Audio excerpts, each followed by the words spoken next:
এই social media থেকে leave নিতে কি আমার খারাপ লাগছে না? অবশ্যই খারাপ লাগছে। এটা কি হঠাৎ করে একদিন সকালবেলা লিভ নিছি? না। আগে বন্ধ করি, অন করি, বন্ধ করি, অন করি, বন্ধ করি, অন করি, বন্ধ করি, অন করি, এমন করে চলছে মেলা দিন, 6 মাস, 7 মাস, 8 মাস। তারপরে আমার এই সোশ্যাল মিডিয়া অ্যাডিকশনটা কন্ট্রোলে আসে, দেন আমি টোটাল লিভ নিতে পারছি। তোমারও যে তুমি আজকে এই ভিডিও দেখলা, কালকে সকালবেলা তোমার স্ক্রিন টাইম 2 ঘন্টাতে চলে আসবে, এটা কখনো হবে না।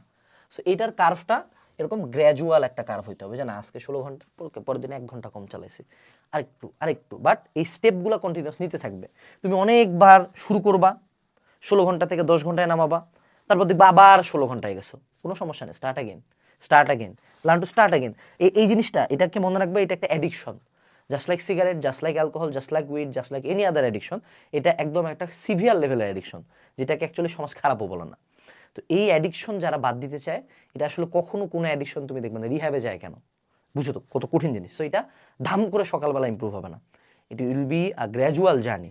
বাট তুমি যদি ট্রাই করতে থাকো উইথ অ্যাম্পল টাইম এবং with ample preparation, with ample mental toughness, তুমি ঠিকই পার হয়ে যাবে। সকলের জন্য রইল শুভকামনা।